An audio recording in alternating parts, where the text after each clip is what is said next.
All right, hey there. Good morning, everybody. Christopher Inks with Texas West Capital. It is just after 11 a.m. Central Standard Time here on Friday, the 9th of October, 2020. Guys, we've made it to Friday.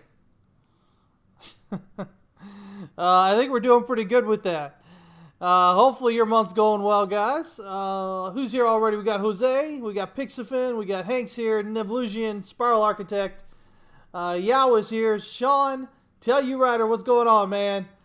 We've got Data. What's going on, guys? Good to see y'all here. Sparta Crypto checking in as well. Good to see y'all. Hey, don't forget, if you haven't done it yet, make sure you check us out. Join us over at howtotradetowin.com. Over 30 hours of education, guys. More education than you could possibly watch in a month. Go ahead, try and prove me wrong. And more at it every week, guys. Every week we've got our, our weekly tips, tricks, and techniques live stream that we do for our Tier 3 members that teaches you how to actually get in there and make money right away, even if you've never, traded before in your life, as you're learning the market. So we've got a lot of success stories coming out of that, so it just encourages me to do it even more. So we do have that. And, of course, guys, we've got 19 assets that we update on a daily intraday basis. Everything from gold and silver to oil to natural gas to the stock market to different cryptocurrency pairs and forex pairs. So you've got that trading right there. Plus, you usually have about 50 plus trade setups that we publish throughout the week between our hot takes, which come out early Monday morning, early Wednesday morning, and early Friday morning. And then, of course, our chart request, chart critiques, all that kind of stuff, man. So much. DeFi channel, VIP alts discussion channel there. I mean, gosh, guys, it's everything there. So come on in and check us out, man. We'd love to have you with us. Let me see here. Who's here? Candle Shepherd checking in as well. Flow Raider, what's up? Jay can play checking in. Zet, what's going on, man? I'm doing well. Hopefully you are also. I always set myself up for that. Let's say hopefully you're doing well as well. Oh, man. It's good to see you checking in, Candle Shepherd. Let me see here. Yeah, I know. It's not only 20. It's not only Friday. It's Friday in 2020. It's Friday in 2020 in October, which, we've got 2 full months. We've got 2 full moons this month, right? So should be a crazy time. Trading Crypto, good to see you checking in. Hank says the only chart that matters is the DXY, and I pretty much agree with that. Again, guys, if you're not on the DXY train yet, I suggest you do so. Everybody's trying to make up all these correlations. Oh, Bitcoin's correlated with gold. Oh, Bitcoin's correlated with stock market. Oh, it's not now. Now it is again. It's just nonsense, guys. They're all taking their cues from the DXY. Why? Because the dollar is king. You may not want it to be that way. You may not like that the way, that's the way it is. You may have hopes for Bitcoin becoming the king at some point. But your hopes don't pay the bills, guys. You have to ground yourself in reality. And here in the world, the dollar is still king. The dollar is where everybody goes. I was going to say it. When the stuff hits the fan, that's where it goes. And that, of course, causes liquidity issues, which causes even more flight to the dollar. It's flight to safety. Why? Because more than 50% of the debt in the world is denominated in U.S. dollars. Oil is denominated in dollars. We have one of the largest economies in the world. It is what it is, guys. It's the reserve currency. This is all true. Now, this stuff can change at some point, but right now, this is all true. And this is why people run to it. And when they run to it, guess what? They drop everything else, guys. Why would you use an appreciating asset like the dollar, if it's appreciating, to buy depreciating assets? Assets that are going down in price. Makes no sense, right? So make sure you guys are paying attention to that. Let me see here. Telluride says DXY will not go gentle into that good night. I hear you saying that with such vigor. Let me see here. KRN, good to see you. Glad to see you checking in, even though it's been a month. You got to make it more often.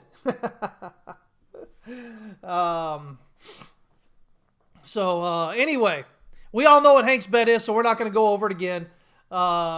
Same thing it always is. But again, I think there's honestly in this world, guys. I think there's just a lot of ignoring what's really going on. You know, in this idea that everybody wants to hate on the dollar. You know, and I think it's potentially going to cost a lot of people a lot of money here. But, you know, it is what it is. People are going to have their biases for whatever reason, and they're going to do what they're going to do. I'm just interested in making money. So, you know, at the end of the day, that's what I'm interested in. So hopefully you all are as well. I can't even say, God, I'm having such a time talking this morning. Let's go ahead and jump on in and see where we're at here. So right now we had this is Bitcoin here. We had the 1 hour print at TD9. We just printed that, and now we're kind of moving up here on this red one at the moment. I just wanted to show you that real quick there. Let me go ahead and turn that off now. And so with all the possible counts and whatnot that was going on with the EW, with the Elliott Wave, for Discord the last couple of days, I've just been going with a simple chart. And we're just kind of looking at these ranges here. So we've got this supply structure up here. We've got this demand structure down here that really delineates the range here. That creates this range right here, which then consolidates into this range right here. Now, within this range, if you want to be really bullish, you can say, oh, look, we bounced above the this descending resistance. Now, there's multiple different triangles that can go in here, guys. From back here, you know, you can go A, B, C. As long as it remains below this right here and reverses, A, B, C, you can get a D, and then you can get an E and triangle down, which would make this a 4 or a B.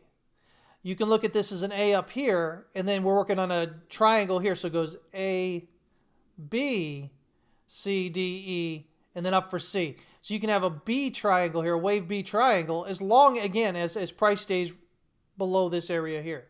Now, if price moves up above that area, both those triangles are off the, thing. It's all done. Now, you can look at this as an A, B, C, D. Wait, let me see here. I'm sorry. Yeah, here we go. A, and then A, B, C, D, E here is a triangle. So your B triangle is done, and you're making wave C here. You can look at that as well. So, I mean, you know, if you're looking at it, I mean, that's the way that basically you can kind of look at this. Multiple triangles in there. So, again, the easiest thing to kind of do is just watch these levels. We do have this ascending channel here. And as I told Discord, if we're getting above this swing high here, I'm going to look for it to target this area up here. This is that basically 11,200 to 11,340 kind of area. Up in that area, you know, the ascending channel resistance there. But it's still got to get above this point here. Here's the thing. It's gone pretty deep. So as always, when it retraces really deep like this, I start considering, well, maybe it's going to go through it. But until it does, you know, the count remains valid. And, you know, and so far we've got potentially a 1, 2, and then 1, 2 here. You can get an A, you can get a B, and working on a C here. But here's the thing, guys. Even if it goes above this, it doesn't make it automatically bullish. We have 5 waves down here.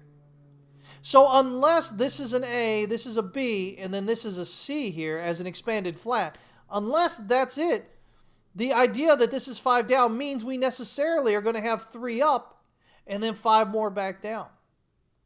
Now, whether that's a 1, 2, and a 3 or an A, B, and a C remains to be seen. But I see a lot of people talking out here that, oh yeah, if we go above this 11,200 here, there is no bear case. I mean, are you kidding me? This is the dumbest thing I've heard. Again, look at this right here. Because this is 5 waves down, it either has to be a C, which means this has to be an A, this has to be a B, this has to be C as an expanded flat. Otherwise, this is 1 or A down right here. And you're only getting 3 up. And then you're coming back down for 5 minimum. Again, as an ABC. Or worst case scenario there, a 1, 2, 3, 4, 5 to get an A, and then you have 3 up for a B, and then 5 more down for a C. And that, of course, leads down toward that 3,000 or lower targets that I've been talking about. So we'll see what happens here. You know, it breaks up, looks good, whatnot. The reality of it though, unfortunately though, is that volume here. If we zoom out to the daily here and check out that volume, this is the volume. Your peak volume was over here. All this sideways here has been less and less volume. So, that's not exactly what you want to see there if you want to be bullish. Now, some more bullish things here potentially. There is the daily pivot here, and we are above that, so that's potentially bullish. But Stochh RSI here is up and overbought. It's going to be up till just topped out pretty quick here. Let me see here. Right now, we've got a higher highs on RSI here, and we've got lower highs right here on price. So right now, we've got potential hidden bullish divergence here. If the daily was to close out like this, that starts, making a case for continued downside there. We're just getting basically a pop up above the pivot and then a fall back down, targeting lower there. But for right now, it is above the pivot on the daily. And locally, it did get above this resistance. But again, my thoughts on this are that resistance right there, this isn't going to be a wave 2. You don't have triangles and wave 2s. So it's going to have to be a wave B. And if it's a B, that means this is an A, this is a B. Your upside's limited. You've only got some upside there, and then that'll be a C. And that's just a corrective move, and then you've got, further down. You've got lower lows coming in. So don't listen to people that say, oh, these levels definitively make it this or that. Because most of them, aren't paying attention in the way that they probably should be if they're saying that. Again, 11.2 has been the one everybody's talking about. Yeah, it's a level that needs to be overcome. Why? Because it's the swing high right here. That doesn't make it impossible for price to go down, though. Again, a potential triangle here is a B. That gives you a C up. So, yeah, as far as being on the BitMEX chart, it was an empty chart. It was a blank chart for me to use, so that's why I've done it there. If you don't like the volume profile, go look at it somewhere else. Whatever your bias needs to tell you guys, do what you need to do. I'm not here to give you bias. I'm here to talk about reality, all right? Let me see here. Candle Shepherd. You like my thing where I said it's the dumbest thing I've heard? I get irritated sometimes online because what it bothers me, those of you that have been following me for any length of time, I really care that you all get real information. That you don't get sucked into this retail nonsense that tends to proliferate there on Twitter and in other social media. And so it irritates me when large accounts say things like that aren't true. And they direct you to even more half-truths or full outright lies. And so, yeah, that kind of gets to me a bit. And so I let things slip out sometimes. I shouldn't be so rude, but man, it's if you're new, you don't know what you don't know. That's the problem. So, and a lot of things that you don't know sound really good. And so it sounds good. You want to believe it, especially if it fits your bias. And, and what do you win from that, though? You end up losing a lot, though. So let me see here.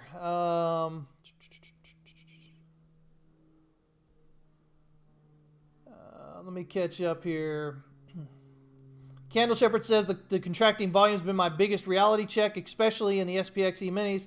I've never seen a clearer volume contraction. Yeah, you're seeing it across a lot of the markets. Right now, a lot of people are getting excited. They think all these rallies are, the next move up. But, I have my doubts, based on what's going on here and how overextended they seem to be. We'll talk about the DXY in just a bit here, and you'll see kind of what I mean with that. But I'll tell you what, if the DXY pops on up, none of these guys are going to stay up. They're all going to drop. There's no two ways about it. So it's possible, like I said, I'll talk about the DXY in a minute here, but it's possible we could have a weekend of upside. I guess it would be for Bitcoin, so it's going to be open on the weekend. And beginning of next week sometime, see everything just kind of drop and the DXY just kind of rocket up. But again, we'll talk about why in a minute here. But you have to be, careful out there, guys. You got to be honest with yourselves. But it's hard to be honest with yourself when you don't know what's going on, right? You don't really know what's up. And people say things that sound like they make sense, and then they make the guarantees with it. You got to be careful of those guarantees. Thoughts on the descending trend line from August 17th through September 1st. Is that this one here? I wouldn't say it's a trend line. It's a line. It's 2 points. Now it becomes a trend line here, potentially, if you get a stop here and a pullback. But if you're just pushing through it, it's just 2 points, and that's a line. It takes 3 points to make a trend.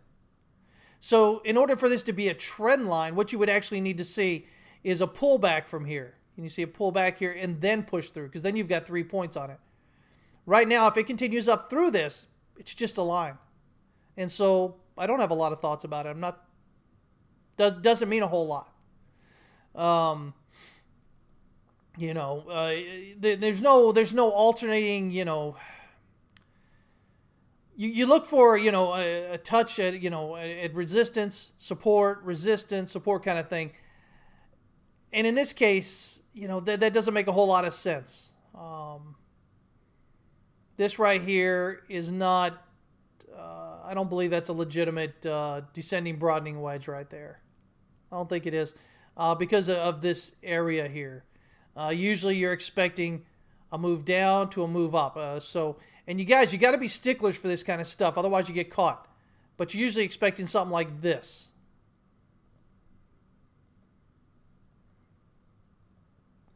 You see, so you got these strong moves back and forth.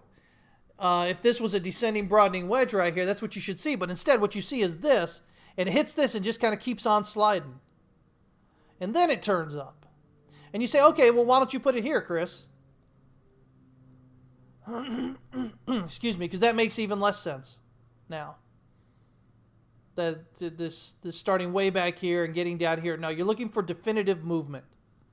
This is stuttering here. And stuttering makes it very much less likely to be what you're looking for. So, I mean, this is a line. Like I said, if it just pulls back from here for a few days and then goes up through it, we could have it as a trend line. But for now, it's just 2 points. And 2 points is a line. So, yeah. I think the bigger thing, if you had to be bullish, I think the bigger thing is the break up through the bottom, through the pivot on the daily. I think that's the bigger potential bullish cue there. Let me see here. Oh, let me see here. I'm not rude, just straight up honest. Well, I appreciate that. I don't try to be rude. I try to watch what I say.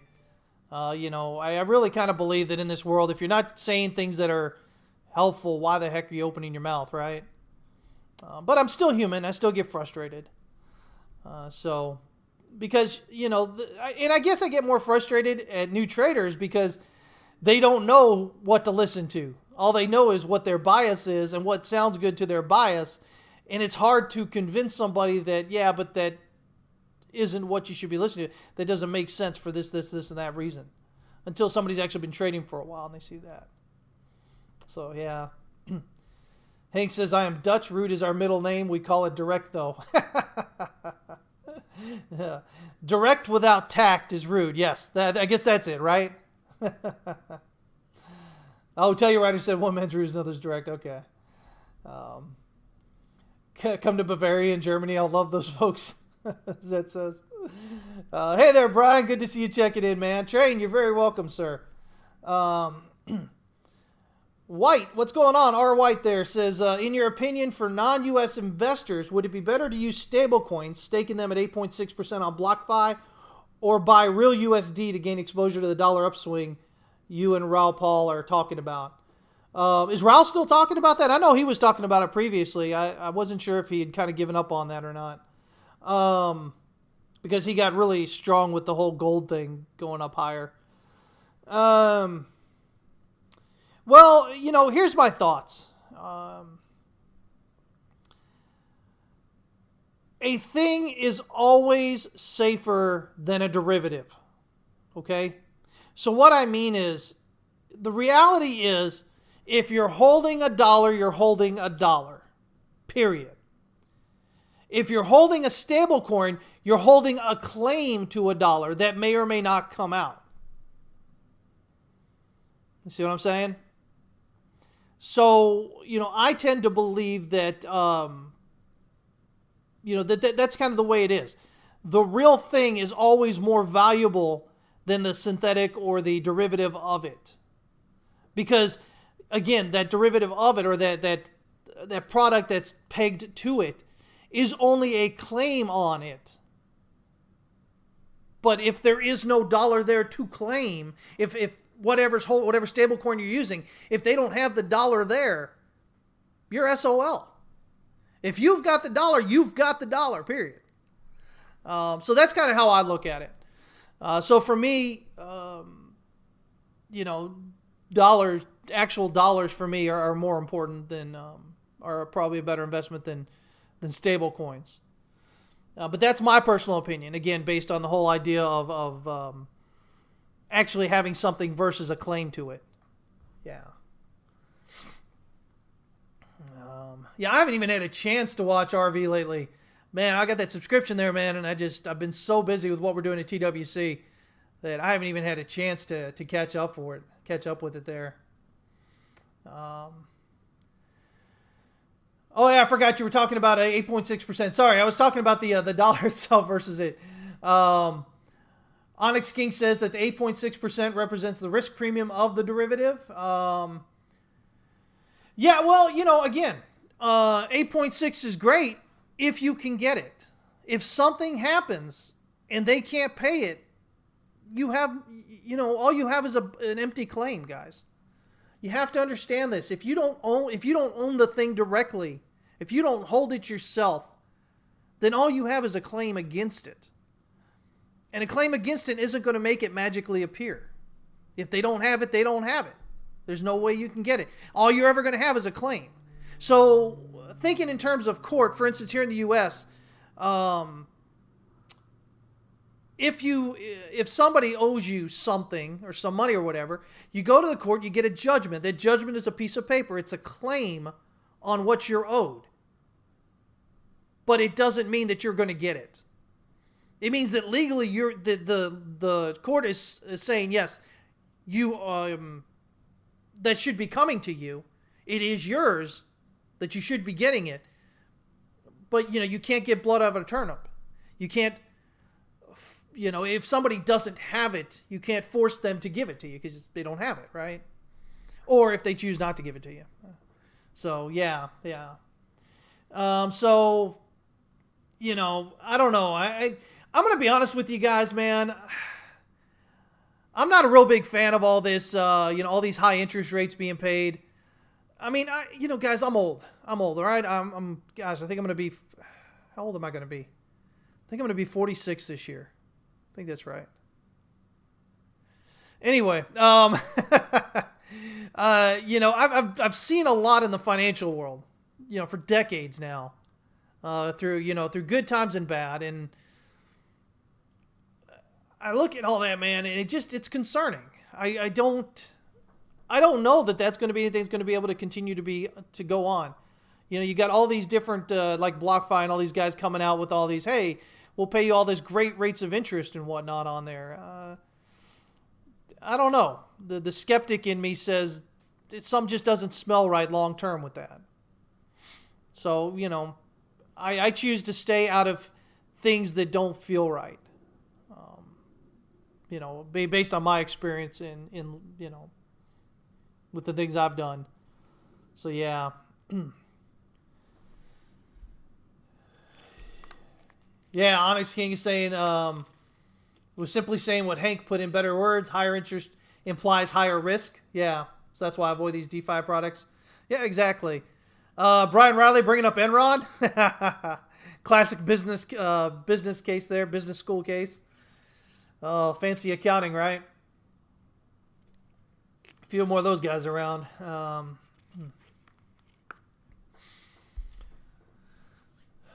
So anyway, yeah, that's kind of how I feel about it, guys. And remember, that's my personal opinion. It may or may not turn out to be okay and something to do. I just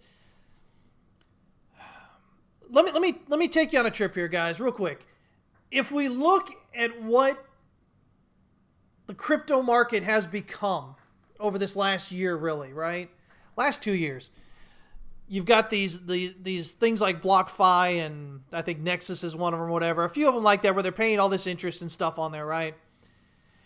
And then you get in, you've got all this DeFi stuff and whatever. And if you look at it, all of these things seem to be ways to make money fast.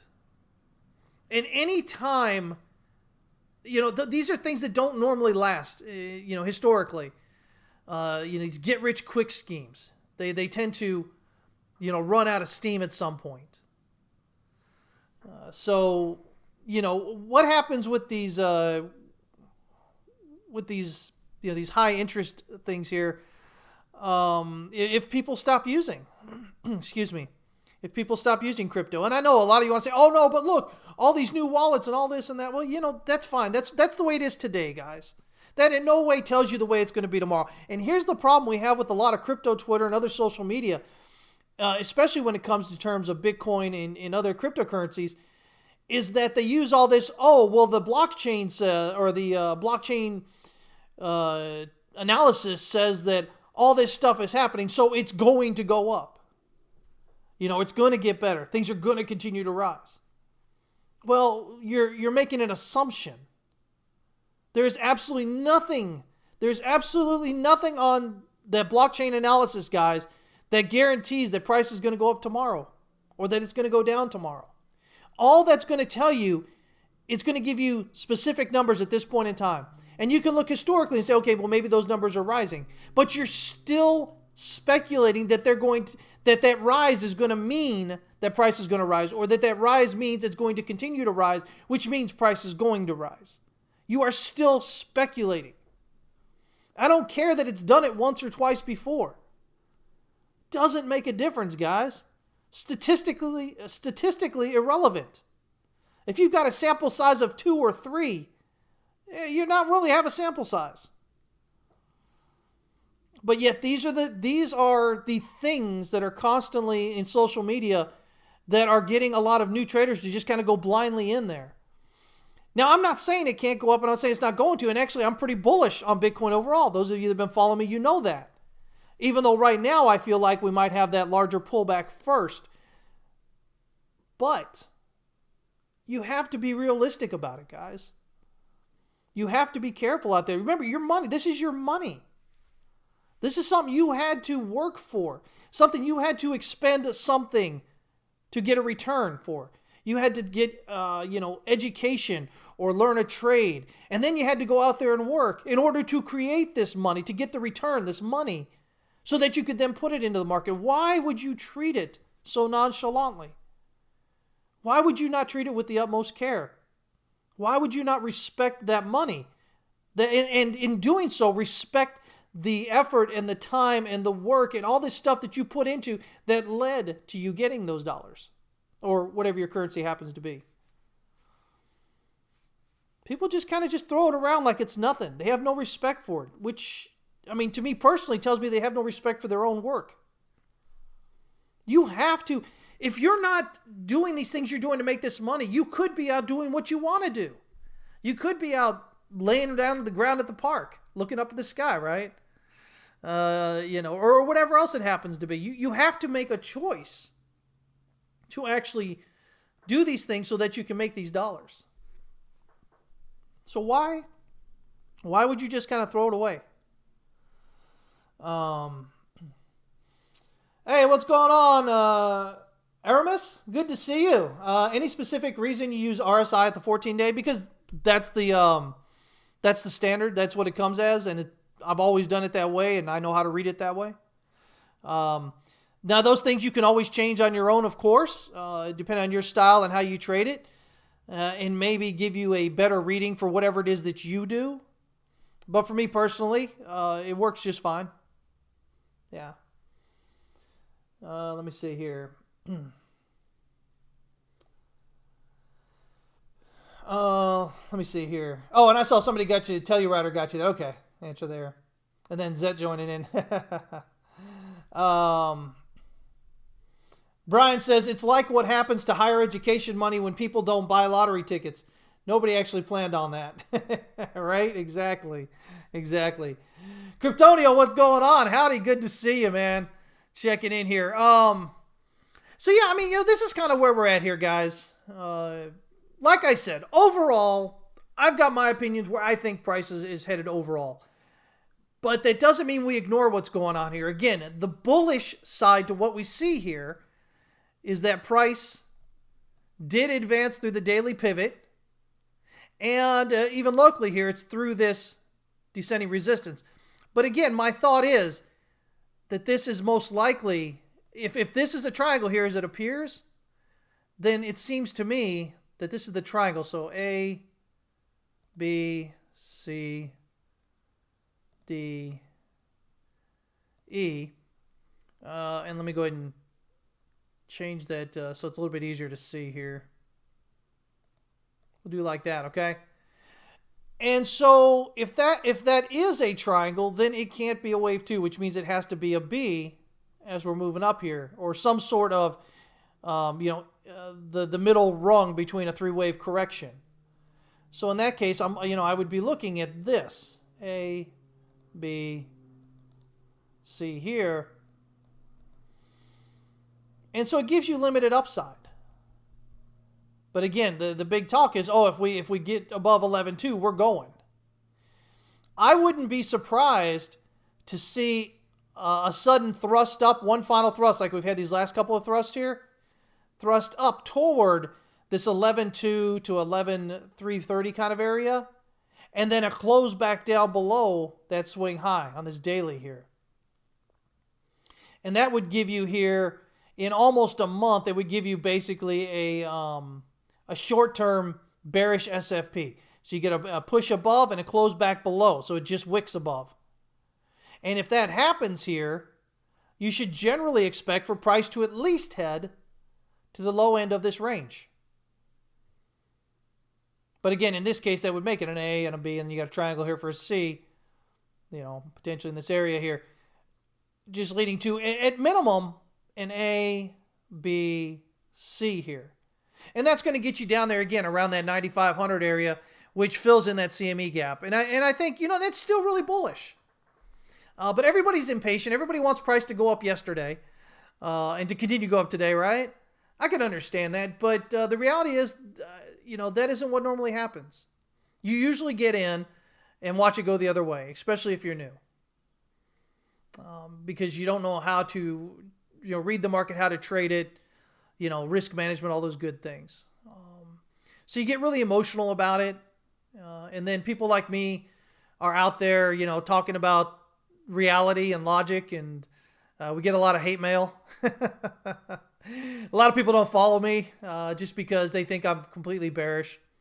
And it's not that I am. It's just that I think Bitcoin has more of a correction to complete, that's all. But I think most of it's done. Now, I don't have the same hopes there for the stocks and whatnot, and we're about to take a look at that as well. So, yeah. Let me see here. So, we've got that there. We can take a look at the DXY here first. So, here's the DXY, and here we go. So, now we're looking at a possible 1-2, 1-2 with a very deep pullback. But just because it's a deep pullback doesn't invalidate it. If this is a 1 and this is a 2, this 2 remains valid until it drops below where wave 1 starts, which is over here at about 90. See right here. Right there at 92.75. So as long as it reverses before that, it's still a valid 1-2. Now, here's what's interesting about this. You can see that you've got a very deep dip into oversold here for RSI. Stochc RSI is about bottomed out again here on the 1 hour. 4 hour, we're oversold, bottomed out. Just about to hit oversold here. Oh, there we are. We are in oversold there. And we've got about another 2 hours and 20 minutes left on this. But importantly, here's the important one, the daily. And so the daily, let me get rid of the rest of this so it's easy to see here. Excuse me. The daily is down into oversold. Now, that doesn't mean that we are definitively heading up. It doesn't mean this is 1, 2, 1, 2. I mean, right now, this is potentially just an ABC correction right here. What you're looking for is an advance above this swing high. And then it looks like, okay, well, maybe I've got a leading diagonal here, 1, 2, 3, 4, 5. Or maybe I've got a 1, 2, 1, 2, 3, 4, 5 headed up here. So this is kind of where we're at the moment.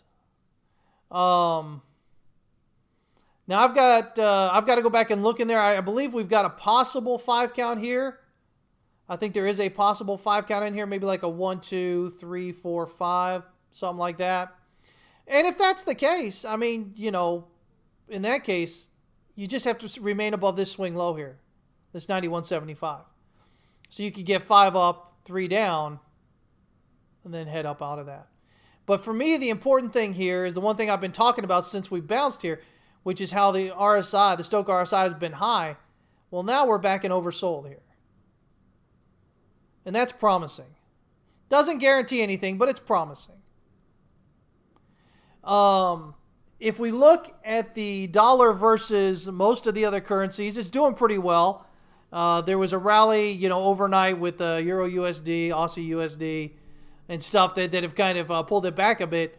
But in general, the structures look more corrective on those other pairs than they do impulsive at this time. And so that gives a lot of credence to the idea that what's going on here is just corrective, ABC, rather than impulsive down. But we'll see what happens. We'll see what happens. I think a lot of people, when they look at the DXY, that's all they look at is the DXY. If you look at it, again, we talk about the Euro USD is about 58% of the weighted basket that the dollar is compared against for the DXY. But the Euro USD and the USD yen together make up about 70%, I think, of that weighted basket. And so, in general, you know, the USD is still looking good against the euro and against the yen right now. There's still corrective structures. So, you know, again, we'll continue to see how this plays out. But that Stochc RSI being as low as it is brings in a lot of possibility here. And here's the thing. If this is a 1-2-1-2, then you should expect a strong move up for wave 3 here. And the wave 3 is going to be larger and stronger than it even normally is, if this is a 1-2-1-2. So just something else to watch on all that. Let me see here. Yeah, I think basically I was looking at something like a 1-2 here, and then a 3-4, and get a 5. And that would get you an A and a B potentially. And this would get you a 1-2, 3-4, 5 coming down, if this was to be 5 up, giving you 1, and this was just a 2 on the pullback. So, I mean, right now, everything else aside, right now, we're above this swing low here, so there is no bearish structure to this. As long as we remain above this, I mean, that's definitely bullish still. Again, if we drop down below that, then you have to look at, okay, is it potentially a 5 here, or is it a 3? And then we've got 5 down. So, that's kind of where we're at with all that. But what happens here is going to direct what happens in the other markets.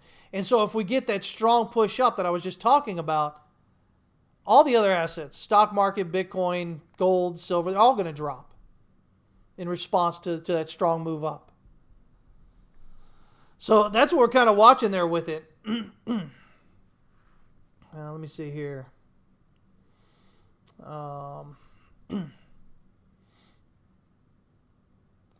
Let's see. Candle Shepherd says, I shared on Discord today that if DXY hasn't bottomed yet, I would be looking at the 88 to 91 area. That's a major SR level, and right above that we have a weekly demand structure from 2018. I'm curious to know your thoughts. Yeah, I mean, that was the one thing that I talked about as well. If this is just a 4 here, then you're going to have 5 down, and it's probably going to end pretty close to this level, probably within that same area that you're mentioning there. I think the 88, I believe, is the top end of Hank's kind of area he's looking at. I think he's looking like at 80, I don't know, I think 84 to 88 or something like that. Yeah, Hank says, yeah, high to mid 80s for DXYs, but I'm saying for every day. Yeah. So we'll see. Pedro says that the DXY was rejected from the weekly trend line connecting the lows from 2011. That's nonsense, though. Sorry, I'm not a big fan of it, and here's why. I've talked about it before, but I'll go ahead and talk about it again. Here's my problem with this. Let me see here. It's this one, right? Yeah. So my problem with this, do I have it on here? No, I don't. Let me just make a clean chart here real quick.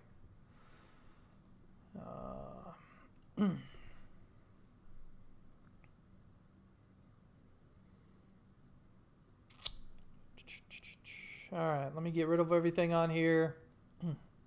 Here's my problem with that line. My problem with that line, if we put it on here, there we go, is this right here. It's just price bouncing on it a few times. I'm looking for structure. So if I look at that, the way I would be looking at it would be this here. I would go, okay, we've got, let's see if I can do this here. We've got this channel here. All right. Touch at the bottom, touch at the top, touch at the bottom, push on through. Alternating touches. Okay. If you continue to extend that up there,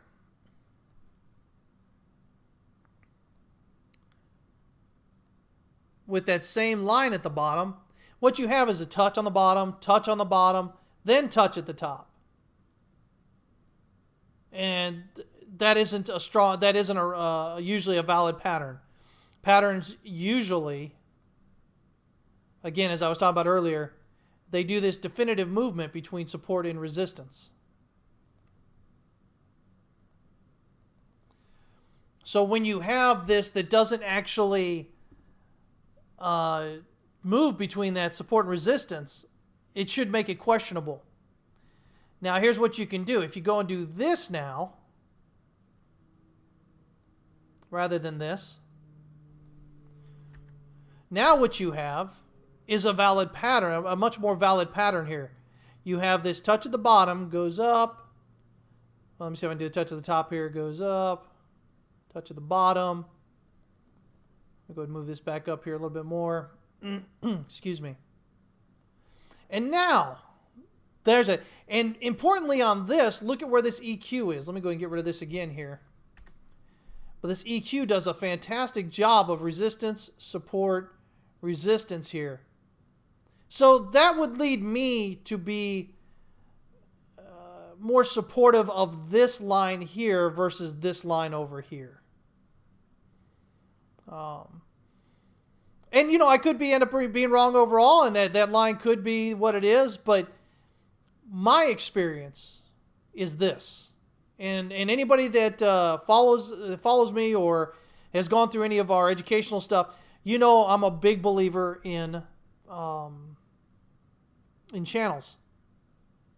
Channels above all else, pretty much. And so I'm always looking for channels because price moves in channels. And so if I'm looking at this, this is the channel. This is what we have here. So, again, I could end up being completely wrong on that, and that line could be worth paying attention to. But just the way that I trade, I'm more interested in this channel, which shows that the support would be here. If it continues to go down there, down toward this area, maybe you get something like this. I'm not so fond about this. You've got a lot of overlap here, multiple overlaps for a while there on that line. I like this right here. This is clean. You've got this, again, pull this back down here. You got resistance almost perfectly right there, followed by almost perfect support. You resisted again here, right underneath. Dipped up, immediately back down. So that tells me that this is probably a pretty legitimate line here. Because of this right here. You had the strong move up, followed by the strong move right back down through it. So it was rejected. It was a fake out above it. By the way, you can also notice here on the weekly that we're bouncing off the S2 pivot. That's a pretty solid thing as well. Right now we're being rejected the S1. So if we move up through the S1, there's little to no reason to be looking at lower than here. Because at that point, if you're trading pivots, again, falling through the pivot itself means you look at the R1, potentially the R2. If you get a reversal off that R2 and you continue up through the S1, that's usually a pretty clear reversal signal when you're trading pivots. And it's the opposite if you're going up through the pivot with your R1 and your R2. And this is with the traditional pivots, not with the Camarilla or DeMark or Fibonacci or Woody pivots or anything like that. This is just the traditional pivots. But that's how you do it. With traditional pivots, you're interested really in this area right here. That's your range that you're interested in. Oh, I'm sorry. S2. S2 to R2. That's what you're interested in there. So as I say, usually if you're heading down and you hit the S3, more times than not, that means you're probably going to continue on down to the S4 at least, potentially the S5. And same thing going for the the upside there with the R3, R4, and R5. But if you're coming through and you bounce off that S2 and then you're moving back up through the S1, that's a good indication you're probably reversed there. And of course, your confirmation comes on a break back above the pivot itself. So, yeah. Let me see here. Candle Shepherd, you're welcome, sir. Sure.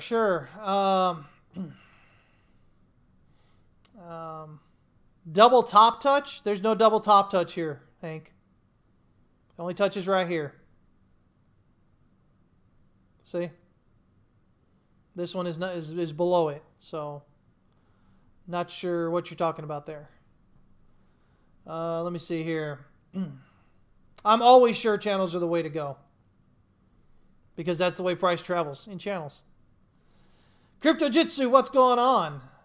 Good to see you. Ross Mark, EQ just stands for equilibrium, the middle, the median of the channel.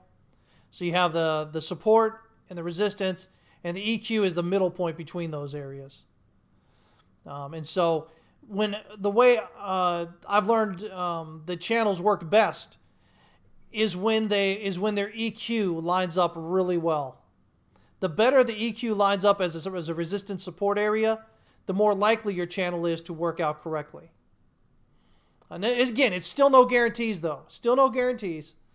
And this is just one thing we're looking at. But this is my answer to the idea that that this is what's important. Watching this right here is important.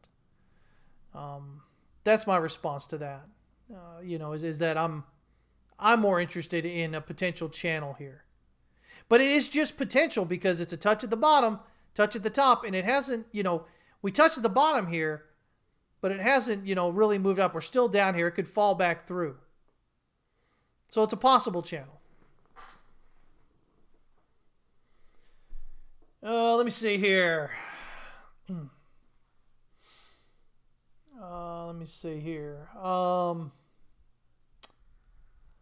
Do I believe in double tops, though? What do you mean, do I believe in them? I think, you can hit that same area. Sure, you can hit the same area more than once.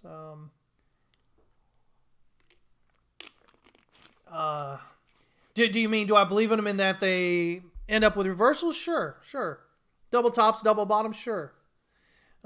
Usually if it's about 5%, if your tops or your bottoms are about 5% or less apart, then you've got a much more greater chance that they'll actually result in a reversal.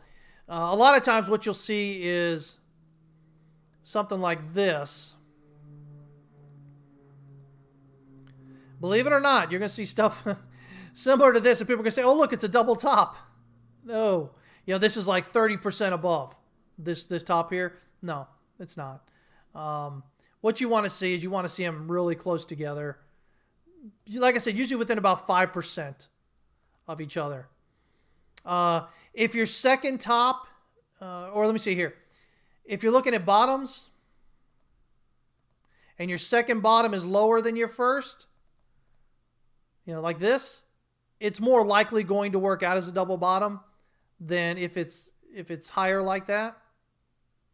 And again, that's the idea that, what I talk about, if this is a wave 1 and this is a wave 2, then if you're pulling back to 90% or whatever, it's still valid, but you're most likely going to continue lower. Doesn't guarantee it, but most likely you're going to.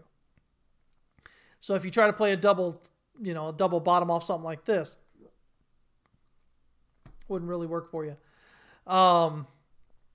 So, I mean, just something to think about there as far as the tops and bottoms and things go like that.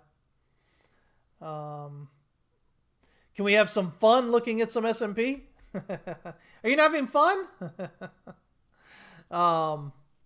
Yeah, we'll start looking at some other charts here. Let me see. What do we got here? So with the, anyway, let me get back to this real quick here. With the dollar doing its thing right here, this move down, that's resulted in the stock market, some Forex pairs against the dollar, gold and silver kind of moving, what people would say is bullishly, because you're getting this stronger bit of a move here all of a sudden and giving them stronger bit of a move. But that's why, again, see, here's the thing. Notice what's going on here. Before we get to the other charts here, guys, I want you to notice this. Let me get rid of this. Look at what's actually going on here. All right?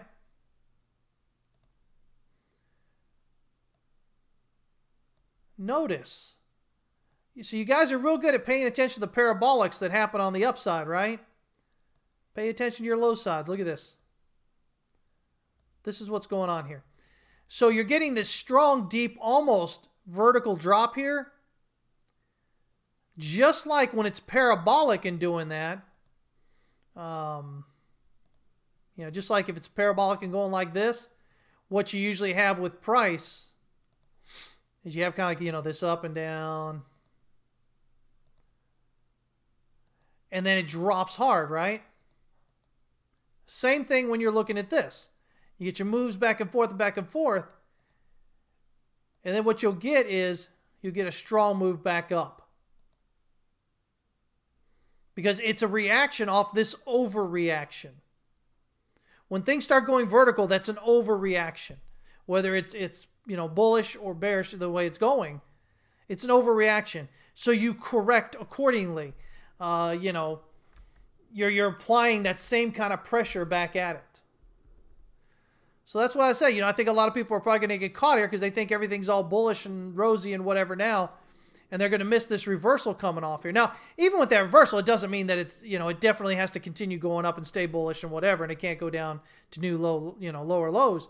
But it means at least locally here, you should have a strong move back up, and that's going to affect the rest of your markets and give them a strong move back down.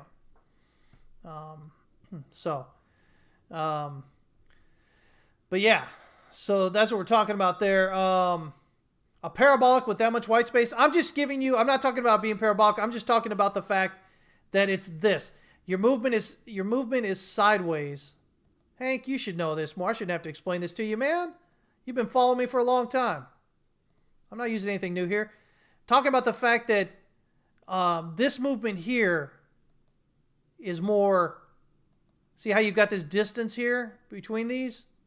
And kind of up here. But then the movement down here, your lower lows are hitting harder. So you've got a much steeper descent. So your ascent here is this way. this degree. Your ascent here is now this degree much steeper. So what I'm trying to show is that price is getting a strong sell-off here, which is most often followed up by a strong rally off that. I use the parabolic thing because that's what everybody talks about, all their parabolic advances and whatever. But the important thing is to notice the degree, how it's changing here. It's becoming more and more steep. And that tells you you're probably nearing a bottom, and you'll probably get a strong rally off that. So, and again, my whole reason for saying that is because, guess what? If you get a strong rally off that, you're going to get a strong decline, or you should get a strong decline in your other assets. Yeah. So, let's see here. What do we have today? Let's look. We have... Let me take a look at NDX here. NASDAQ. Let's see.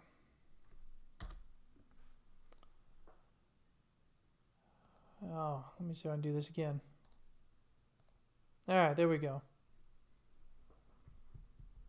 Oh, get back over here. So right now, NASDAQ, kind of looking at this as a 1 with a 2. Now with this 2, we're over 50%. We've got a 1, 2, 3, 4 of C. I think we got a 1, 2, and we're working on a 3, 4. I think we're going to get up here around this 70.5, this 11,920 area right here at the EQ. I think we're going to get up that high. But I wouldn't be surprised to see it just getting rejected, anywhere prior to that 61.8 or 65. I could see it doing that there. What you're looking for is a decline below this swing low here, this wave 4 swing low of C, which is 11,225 and 17 cents. A decline below that should say, okay, your top's probably in. Further decline to below the wave B swing low here at 10,728.41 should increase your confidence quite a bit. And then, of course, it all but confirms it by dropping below this swing low here, the wave 1 swing low. So that's how you'd watch it. If you want an easy way to say, okay, what's it probably doing? Just look for the reversal, and then you've got this. Now, my only concern with the NASDAQ here is that we do have this gap up here. So we've talked about the possibility that this could be a 4, and we could have a 5 up still. And that would fill in that gap there. So I'm still, wary about it potentially being done until we're getting, at least below this swing low here. Then I'll start feeling better about it. But as long as this gap kind of sits up here, it still it still makes me iffy about it. If you jump to the 4 hour, it's still there for the 4 hour a little bit. If you jump there for the daily, that's, it's this gap right here on the daily. Now, it doesn't necessarily have to be filled, but it does leave room for questioning. As far as the daily goes, we're gapping up here over the pivot. Stochc RSI is back up and overbought here. RSI itself still below overbought there, but in a downtrend overall from the overbought area here. So if you're just watching pivots on the daily, a decline back below this pivot is probably a good clue that the top may be in, but then again, you want to definitely get below this swing low here. And if you're at that swing low, you're probably at least filling in this gap. And again, all that does is pull you down deeper here. Make it, it continues to build the case that we're probably headed to the S1 on that. So, yeah. If we check the SPX minis here, E-minis, for the S&P, it's pretty much the same thing, same idea. Looking for some further upside here. I've got it basically as an ABC down and an ABC up. So the fact that it's an ABC down leaves it open to the same idea, potentially a wave 4 here, and a wave 5 still to go. But right now, we just hit the 70.5 retracement. And as you can see right here, RSI here on the 1 hour has just basically been going sideways since yesterday over here around this 34.28 kind of area. It's been kind of going sideways. So, I'm looking for potentially this 78 up here. This gives you the high volume node area. And so we'll see what happens. We'll see if we get a rejection off that and head down. I'm looking at basically a 1, 2, 3, 4. This being a 5 here. Again, what you're looking for is a decline below this swing low, which is the wave 4 here. At 33.30 and 50 cents. To give you the first clue that that top might be in. Second clue, which should increase your significantly increase your confidence, is a decline below this wave B swing low right here at 3,325 cents.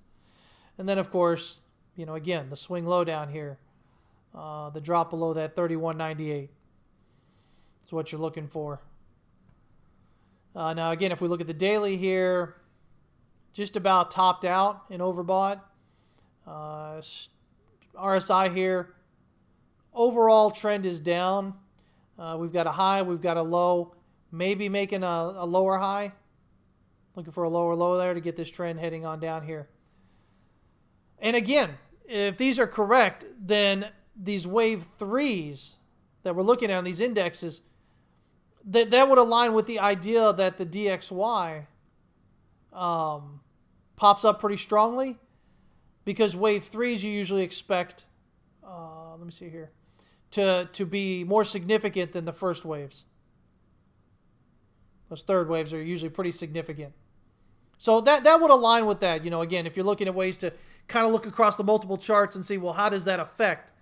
Well, again, if you're expecting the DXY to pop up strongly for its, you know, wave 3, or the way I have it up right now, wave 3 of 3, which would be the strongest wave of all usually, we should expect a strong reaction back here from the other assets.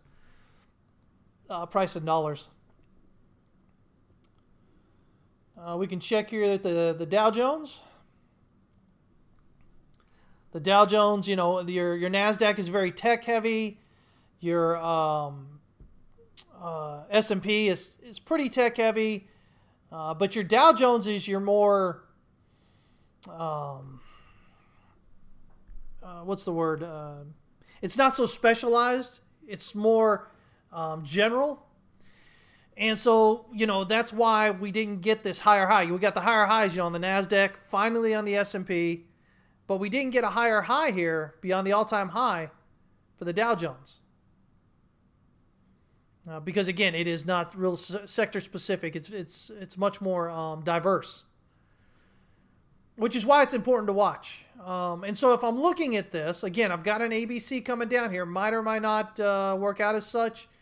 I could also potentially see maybe a 1, 2, 3, 4, 5 here. A little bit more chance of a 5 here, I think, than on the other one. But moving up here, basically we'd have to look at this as an A up here, a B down, and then looking for a C to finish out here. Now, as you can see here on the 1 hour, again, topped out and overbought, Stochk RSI. RSI is no longer, this was earlier, so it didn't actually get the bearish divergence there. It's got a slightly higher high going with it there. We're at the 78.6 retracement, which is where I was looking for. So now we're just going to look and see if we can get a reversal off here. But it can reverse. You know, all these can reverse at any point prior to their swing high up there. As long as they don't get that swing high that was prior to it, because this is 1, so if this is 2, it can't go beyond where 1 starts. If it does, then it'll be invalidated. And the idea is that we maybe have a 4 here with a 5 still working out. A little bit higher high there. And what that'll do, that'll just embolden people to believe, oh my gosh, yeah, we're fine. Everything's fine. And they'll go pile in on the market and potentially get dumped on pretty hard. Let me see here. This one right here just about topped out here on the 4 hour. Notice this doji sitting out here all by itself. Sitting up here, little star sitting up here all by itself. We got about 19 minutes left. This may indicate the top here. If you can get a close back down below this swing high here, which is 28,432. That should signal this is likely a top. And then you'll just want another candle, bearish candle, kind of confirming that to kind of say it is. But this jumping out here by itself like that isn't a good sign necessarily. So we'll see how it plays out. And then, of course, the daily here. Same idea on the daily. Again, you have this big old doji just sitting out here all by itself up in the middle of nowhere. And Stochastic RSI here is topped out at 100.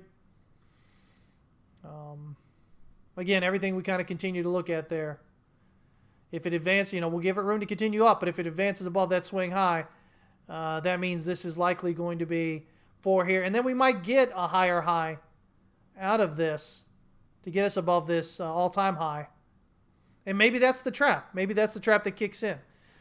But we'll see. If we get down here, as always, if we're dropping below and we get below the wave B swing low, that's a good clue that we're probably done with the top. In this case, that'll take us back below the pivot on the daily. Again, trading pivots, dropping back down through the pivot is bearish. So we would look for at least an S1, potentially the S2. Let me see here. Hey there, Kevin. Happy Friday to you, my friend. Let me see here. Kryptonio, do you think the stimulus deal will have any weight in the markets if and when it goes through? Well, sure. It's going to give us knee-jerk reactions and whatnot. Sure. But I think, the longer this plays out and the more and more we see that these numbers are not really good at all. Over here in the U.S., we're seeing that the longer-term unemployment is continuing to rise. The only relief locally are these short-term, basically these hiring backs of those who were let off for the pandemic in those retail sectors, restaurants and stuff like that. But what we're noticing is the longer-term ones, the jobs that really matter, the ones that pay a lot, that are gone, are gone. I saw an article the other day. I can't remember. If you guys have access to Seeking Alpha, there was an article the other day about, I guess probably the other week now, about how the high-income layoffs are starting, and those are going to really tear down the market. And it makes sense, because the people who have the disposable income will no longer have the disposable income. They're not going to be thrown in the stock market, whatnot. So, I think the longer this takes, that stimulus deal takes, I think the less effect overall it's going to have on it. Because by the time it comes in, all these bad numbers and everything will be in there, and the economy will be kind of set in this corrective movement thing that everybody's like, yeah, it's just kind of going down. Telluride mentioning that evictions and foreclosures are a dump of supply on the real estate market. Yep, we've got that coming in as well. People can't pay their rents and their mortgages. It's really bad with the commercial real estate because not only that, but also just companies slimming down, getting rid of a lot of their office space. So the commercial real estate is getting hit twice on that. And even, multifamily stuff, you've got apartments and stuff. And if people aren't paying their rent and they get evicted, well, still that apartment owner can't afford to pay their financing on their apartment, their mortgages on the apartments. A lot of this stuff is going to depress prices. Again, and then we start talking again about that whole debt deflation spiral possibility. I don't like talking about that a whole lot because, I don't know, will it happen or not? But, you kind of keep your eye open for it because if that kicks in, that's going to take things down hard and fast overall.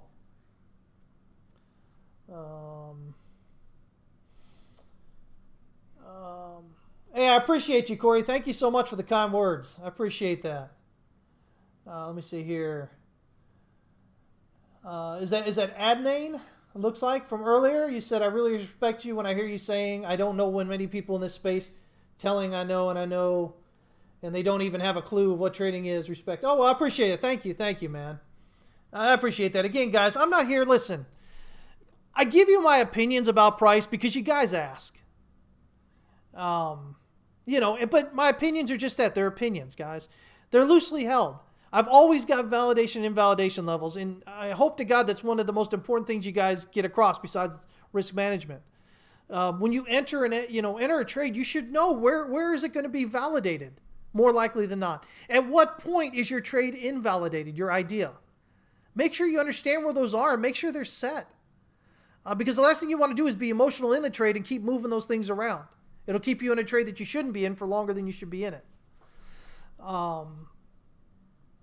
So what I try to do is I just try and kind of get you guys, the reality out there.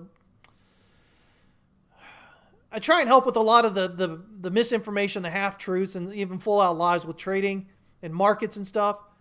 Again, my opinion is just my opinion, guys. If you don't believe it, that's fine. You don't have to. But importantly, what I hope to get across here is an understanding of how I'm looking at the markets and why. And what things to me, after doing this for as long as I have been, what things do I find are most important? What things do I think are more significant than others? And then the realization, the honesty that, guys, neither myself nor anybody else has a crystal ball. Nobody knows for sure what's going to happen. Remember, trading is called speculation because there are no guarantees. It's always risky. You're always taking on risk. And so the important thing is, how do you mitigate that risk and still allow your ideas to potentially play out? That's the secret, guys. That's what you should be trying to figure out. With the markets and whatnot, with trading. It's not what's the newest, hottest kind of system out there or idea to trade. It's how do I manage my money? How do I manage my risk? If you guys can get that figured out, you have done the single thing, the single most important thing you can do to increase your effectiveness and increase your profitability potential. So yeah. Kryptonio says, I've worked at FedEx and we've been getting a lot of oil workers coming in, all with the same story. Yeah, man, oil's tough, man. Oil is not a place I would want to be a part of right now. Now Exxon with their thing. Man, I'm old enough to remember. It wasn't too long ago, guys. Exxon was the largest company in the world. Not even 20 years ago. Of course, it's dwarfed by other things like Amazon and whatnot now. But for a while there, Exxon was the largest company in the world. And now look at what's going on with it now because of oil. And you got the Saudis doing what I told you they were likely going to do. A few months back, I said, as prices continue to, as the market continues to have difficulty because, the businesses aren't really kicking in there and whatnot, that the Saudis are probably going to, stick even more supply on the market and try to put out of business everybody else that they can.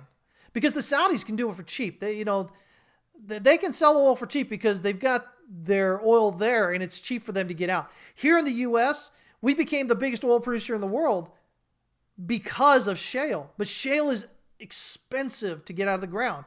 And it's only, I've gone through this before, guys, it was only because of the loose money that we had over the last 5 to 10 years that allowed shale oil to really kind of become a big thing. But it is a notoriously expensive way to get oil out of the ground. The Saudis can do it cheap. They can withstand a depressed market for quite a while. And so here's my thoughts. I'll go ahead and bring up oil here since we're talking about it. If you've been following me, it shouldn't come as any surprise to you that I am considering another similar event to May, potentially, right? Which means a drop down below zero again. And because to me, right now I have this as a 1 and working on a 2 here. But in my head, I've still got the possibility that this is a 4, that the dip down in May was a 3. This is a 4, and we've still got 5 to go.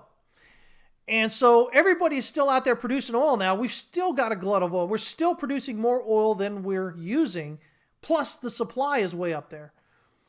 And so if the Saudis decide to go ahead and do what they say they're going to do here, basically, which is kind of start putting more out on the market, I mean, it's going to depress oil prices. And we could have another shock like that. That'd be crazy, man. First time in history it happens in May, and then have it happen again. Absolutely crazy. But the setup is there. The setup is there right now.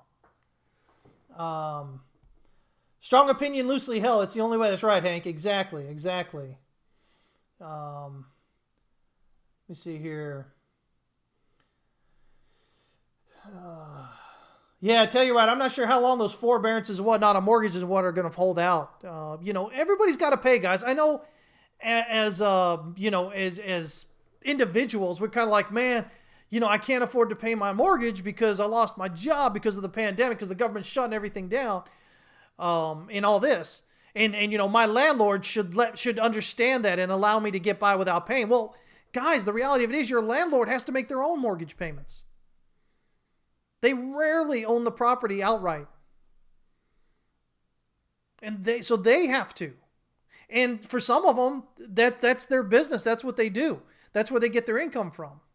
So, always think about that. When you see people out there clamoring up and down about how they should be given, how their landlord should be giving them free rent and all this, take a moment and really think about it. Be logical about it. Those landlords... The landlords, I have no doubt most landlords would if they could. And some of them even are. Because they're able to.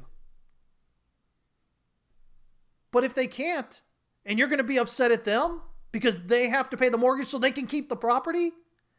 Because I'll tell you what, if you're not paying your mortgage and they can't pay their mortgage on that property and it goes into foreclosure, guess what? Your butt's getting kicked out anyway. And they lost their property. I mean, it's not just about you, right? But again, people don't tend to think about that. They just tend to think, oh, I'm losing out. Oh, I'm the one that's hurting here. They don't care about anybody else. Don't be like that. You guys are better than that. Hank says, as they say in the Netherlands, you cannot pluck a bold pheasant. So find middle ground. Evictions don't pay mortgages either. Well, evictions may not pay mortgages, but evictions get people out and allow other people to come in that can maybe pay. I mean, it's hard. Guys, you may think it's harsh, but that's life, man. Today, everybody's like, oh, we deserve health. We have a right to health care. We have a right to housing. We have a right. You don't have a right to any of that nonsense. This is the dumbest thing I've heard. And again, I've got this list of dumbest things I've heard. That's up there. No, you are born into the world. And if you are born into this world, the only guarantee you have is that likely at some point in your life, you're going to die. That's about it, guys. You have to make your way in this world. This idea that everybody has a right to healthcare. No, because if you have a right to healthcare, then what that means is you have a right to force people to take care of you. Because those doctors, those nurses, those healthcare, whatever all those people that do their job so that you can get your health care, how do they get paid? Right? If you say you have a right to that, then that means that they necessarily have to serve you.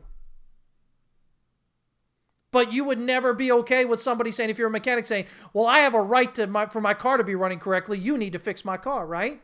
You wouldn't do that. Oh, no, but that's not the same thing because we're talking about real lives here. Yeah, you're being, no, you're just playing dumb word games here now. Seriously. It doesn't become more relevant or more right because you're talking about your health rather than somebody's vehicle. It doesn't make it any more right. You're still forcing somebody to do something. That's just nonsense. And you know what? Y'all may disagree with that. I may lose people because of that, but that is what it is, man. Everything I have in my life, I have had to bust my rear end to get. I've seen people who have done much better than me from much worse. They've started from much worse off and done so much better than me even. And I've seen people who have squandered what they've had. At the end of the day, it comes up to you. Are you going to do what you need to do to take care of yourself? Because at the end of the day, in this world, you are the only person you can rely on. Period. There is no guarantee that anybody is going to stick around. There is no guarantee your government's going to continue doing whatever it is doing, or that's going to do what you want it to do. There is no guarantee, guys. The only guarantee is if you want something done, you need to go do it yourself. So just saying. Let me catch up with you here.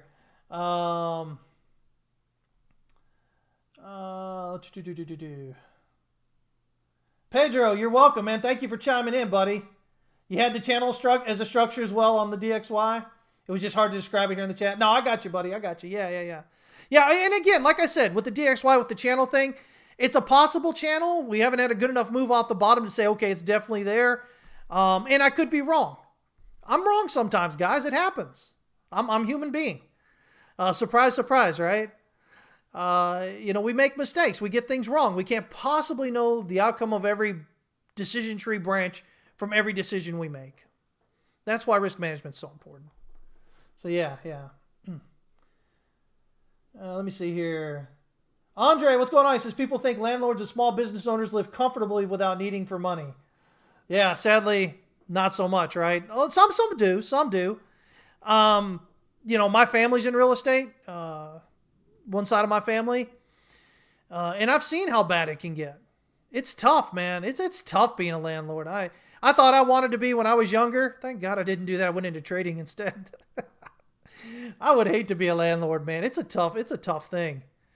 Even in Texas here where the laws kind of favor the landlords, it's still tough.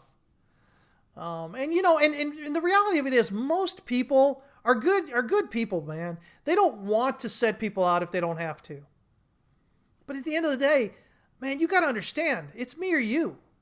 I mean, and I think biologically, I think that's where that comes from. Everybody's all about all this, they believe in the idea of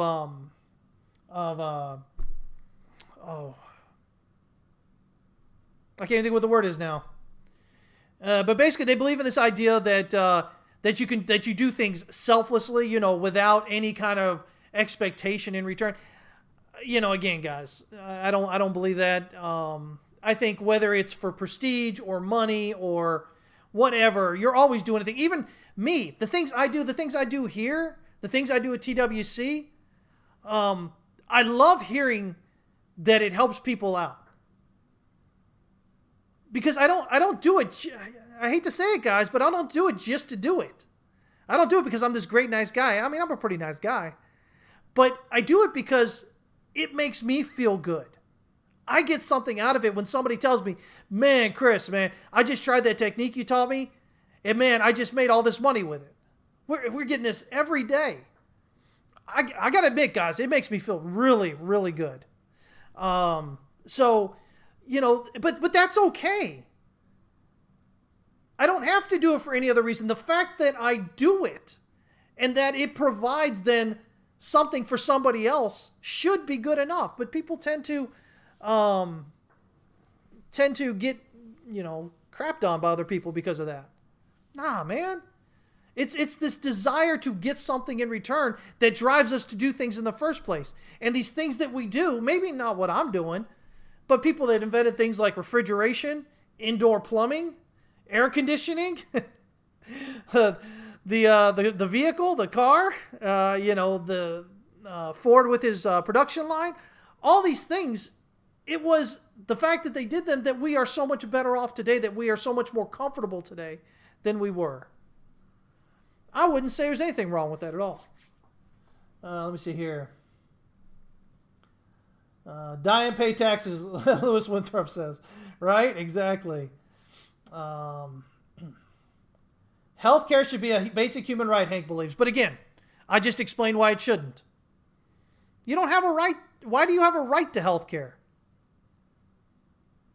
And, no, I'm not going down that road because that's going to really get us into something here.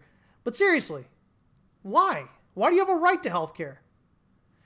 Especially if you've done things which haven't been what you should have done for yourself. If you've drank alcohol to excess for 20 years or smoked cigarettes for 40 years, why should your health care be a right?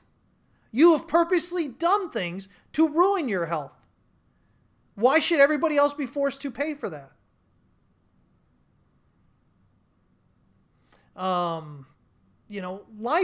Life is not guarantees, guys. I'm telling you. Life is when people hear me say that life is not guaranteed, that these things in life are not guaranteed, they think it's a bad thing. No, it is the best thing, because what that means is life is possibility. How much are you willing to do to get up and make something happen? Nothing's guaranteed. You're alive. You're not guaranteed to wake up tomorrow, but yet you're guaranteed health care? Come on. Let's be realistic, guys. And I say all this because I firmly believe that understanding this helps you not just in trading, but in life. Because it makes you get out there and do things instead of sitting back and expecting somebody else to do it for you. Life's too short to sit back and expect people to do for you, guys. You can absolutely do it. You just got to believe that you can, and then put forth effort and stop giving up when it gets hard. That's life. But anyway.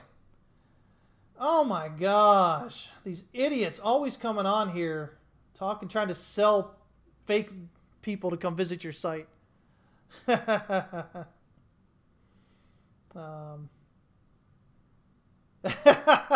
Dennis says, did you notice that I said you most likely die? Not even dying someday is 100% in my mind. That's risk management at its best. Well, it's because who knows what happens, man. I can't say in the future we won't get some way of transcendence, some way of moving our consciousness, at least out of our bodies may not be able to survive, but at least moving our consciousness out of it. I don't know that that's actually anything that could ever happen, but I sure as heck can't say it won't. So I'd rather not guarantee that you're even going to die someday. You might. You're more likely to than not, at least at this day and time. But sometime in the future, I don't know, maybe not. Let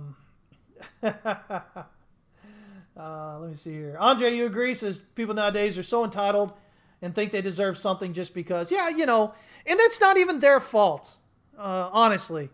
That's society's fault. But, again, these things that we're going through right now, societal-wise, across the world, are the same things that happen every so often. Like everything else, these waves of human advancement go in cycles. And I've talked about it before, and the Fourth Turning is the book, if you guys want to read that. But it's the idea that there's cycles in everything. And we kind of get to this point here, and then it all kind of crumbles down and it starts all over, though not exactly where it was previously. And then we kind of build back up and go through the stages again. So, nothing here today that hasn't happened previously in terms of thought. Yeah, technology's better today than it was 200 years ago, but the same thought process is still there a lot of times. You were told this would be a safe space. Is that not true? The world is as safe as you want it to be. Even sitting in your house, you can get hit by something dropping out of a plane or a meteor or something, right? Let me see here. Altruism. Yes, that was the word, Spiral Architect. Thank you. Yeah. Civil rights. There's always a middle ground between one side losing, the other side winning. U.S. is much more black and white on that than Europe, though. Because we are not animals and we don't live in the Middle Ages anymore. Oh, Hank, are you trying to say we're animals and we live in the Middle Ages here? I think you've got a lot less understanding of what goes on in the U.S. than what you think, buddy. But again, guys, at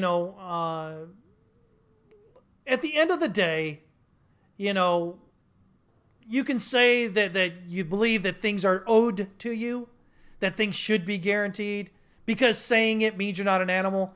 But I would argue you are an animal, because if you think healthcare is a right, that means somebody doesn't have a right to not treat you, whether you can pay or not. That means somebody is forced, and it may not just be you. It's not going to be just you. If it's a right, it's everybody, right? So how is their life good? They get to help people. That's great. And many of them do without. I know a lot of doctors, guys, they give away a lot of medical advice, and they do a lot of, checks for their friends and family and other people and whatnot for free.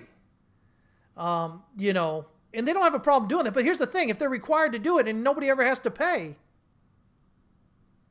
well, what good is that? Or if they can't choose to offer the services for the price that they believe it's worth. I mean, who are you or the government to say that what they do is only worth X amount of dollars? Who are you to say that? You don't know. You're not a doctor. And even if you are a doctor, you haven't gone through whatever they've gone through in life and the things that they've had to overcome to get to where they're at. So how dare your self-righteousness come up and, force somebody to do what you want just because you want it. You see what I'm saying? That's all I'm saying. I think if in this world, guys, at the end of the day, I know some of you are going to get dejected by all this, but listen up. At the end of the day, I believe that you cannot respect yourself if you don't respect other people. And you don't respect other people if you think that they owe you something just because you're alive. I firmly believe that. You have no real respect for their life. And if you don't have real respect for their life, I really believe that you don't have real respect for your own. Again, we go back to the idea of money. And you make the money and you have to trade, you have to trade in all this time and effort in school or whatever you're doing just to make that money. And then you go and just throw it away like it's nothing. You're not respecting yourself. The choices, the decisions that you have chose to make or had to make, were forced to have to make to get to that point that you made those dollars. But I think I'm getting way too philosophical here for most people. Most people are very emotional about these subjects, and I do apologize if I've hurt your feelings. I don't mean to hurt your feelings. But I believe in people in general, guys. I don't believe in groups. I think you absolutely have to respect everybody individually. If you think that you can respect a group, that means the group holds more power than that person, which means that person will always have to do whatever the group decides. And I'm not a believer in that.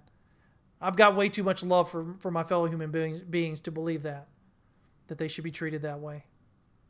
So hopefully that makes sense. If it doesn't, hopefully you'll still come back and maybe think on a bit, and hopefully it'll make sense at some point. Again, my belief in just life is people, man. People are generally good, guys. I don't believe people in general are bad. Now, I think some people may be born with some kind of defect in their chemical makeup in their brain that makes them seem bad, and they do bad things. But I tend to separate people from the acts that they do. I think we get a lot further in life by doing that. Hey there, Sucklemint. Good to see you. Yes, Hank, altruism. Yes. Let me see here. Let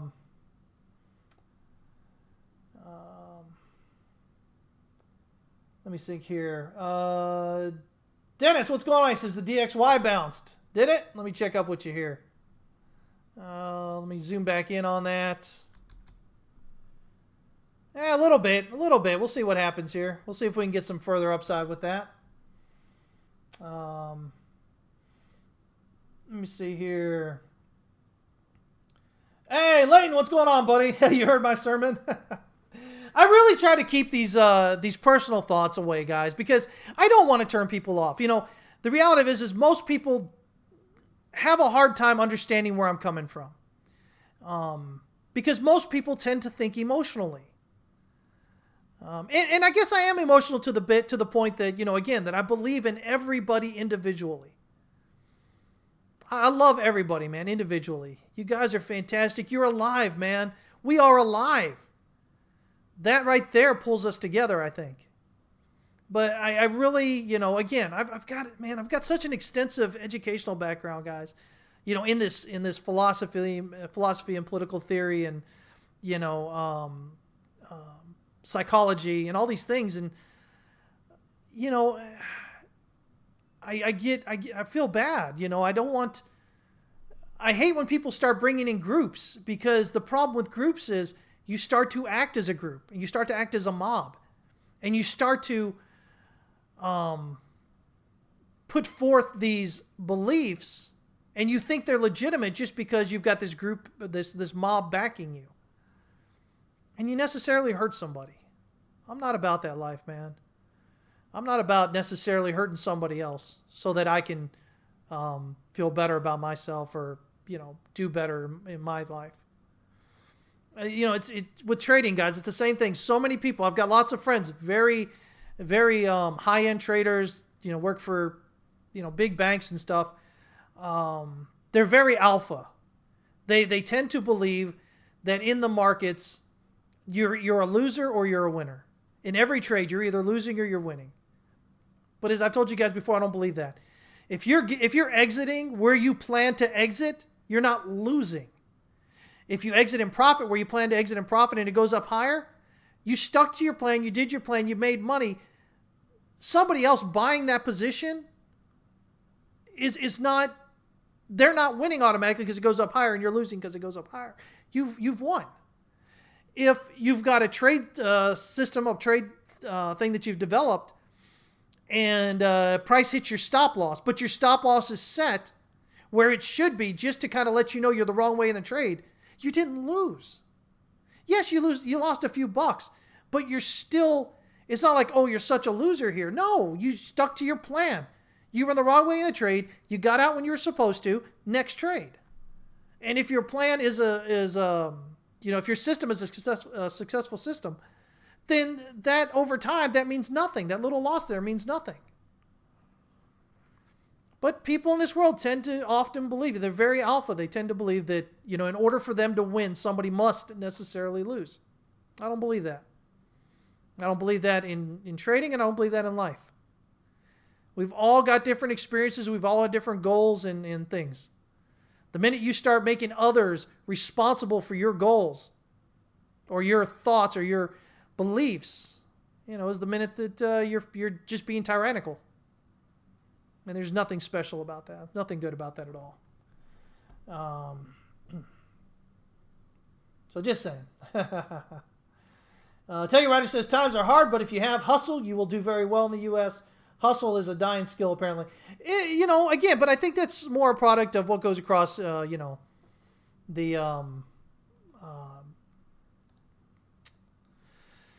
societies and whatnot. Just because we've gotten so used to saying government should do this and that, and everybody's afraid they're going to get, that they're going to hurt somebody else's feelings, or that they're, whatever. If the things I say hurt your feelings, they're not intended to. So if they do, that's kind of on you. And I think that's the way we should look at it, instead of just assuming that everybody's trying to hurt us and we deserve reference for that. But anyway, right here, oil real quick. I'm sorry, guys. I didn't mean to get off on this a large tangent here. And really, I hope I haven't offended anybody. I just, again, guys, at the end of the day, I believe in the individual over the group. And I believe if you believe that and you allow the individuals to flourish, the groups will flourish. Historically, that's where we've always had our greatest advances, societally. So, but anyway, right here with oil. Right now we've got this top here. We've got an A. I think we may, okay. There's a possibility we could have, this is an ABC, here's an A, and then an ABC for a B, and then, 1, 2, 3, 4, 5 here for your C as a flat. So if it's a flat, then we could potentially reverse from here and head down. So we're looking for a decline below this swing low right here at 39.28 to be that first clue that the top's probably in. Now, you see I've got an ABC here. It's because I was also looking at the possibility of this being a, let me think here, a 1, 2, and then a 1, 2. Now, as long as it stays below here, that's still a possibility as well. So we come on down lower. The other possibilities going on here, again, with all the sideways is, as we always talk about, a flat or a triangle, right? So we talked about the flat here. Possibly could have a triangle. A, B, C. We'll have a D, we'll have an E, and then we'll have a down. So basically what you're looking at is this range right here. And until, we're moving above this swing high or below this swing low, we're still just looking at this range. But ultimately, I'm expected to head lower here. It's always possible, I guess, that maybe this could be a 4 and we have a 5 still to go instead of a 5 here. But until that happens, I'm not going to really worry about it a whole lot because we have all these other possible patterns going on right now. If we look here at gold,